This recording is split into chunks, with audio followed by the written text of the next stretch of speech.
తీసుకున్న అప్పు చెల్లించాలంటూ తీసుకున్న వారి ఇంటి ముందు ఓ బాధితుడు ఆందోళనకు దిగాడు.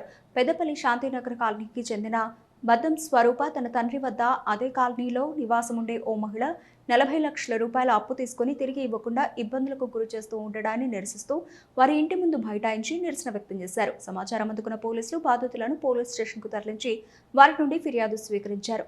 తన తల్లిదండ్రులు వృద్ధులు కావడంతో అదే వీధిలో నివాసం ఉండే మహిళ బంగారం మరియు ఫ్లాట్ ఇప్పిస్తానని నమ్మబలికి డబ్బులు తీసుకుందన్నారు. తమకు రావాల్సిన డబ్బులు తిరిగి ఇచ్చేంత వరకు వారి ఇంటి ముందు ఆందోళన కొనసాగిస్తామని హెచ్చరించారు. మీడియా మిత్రులందరికీ నమస్కారం. నా పేరు సరిత, మా నాన్న పేరు వద్దం చిన్నయ్య, మా అమ్మ పేరు స్వరూప. మా ఇంటి మేము శాంతినగర్ ఏరియాలో రిజిస్ట్రేషన్ ఆఫీసు గల్లీలో రెంట్కి వచ్చి ఉంటున్నారు అమ్మ నాన్న వాళ్ళు. మా చెల్లె పెళ్ళి నిమిత్తము మేము భూమి అమ్ముకున్నాము.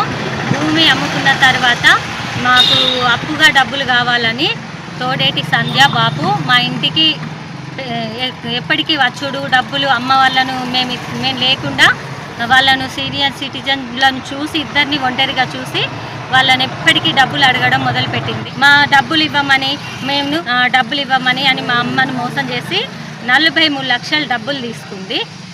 అట్లాగే మా చెల్లెకు బంగారం ఇప్పిస్తానని తీసుకుపోయి చూసి మా చెల్లెతో పాటు నాకు ఫోన్ చేసి, అక్క నీ బిడ్డ కూడా బంగారం కొనుక్కో, చెల్లె రేటుకే ఇప్పిస్తా అని 72 గ్రాములకు డబ్బులు తీసుకున్నది. 15 రోజులకే ఇస్తా అంది.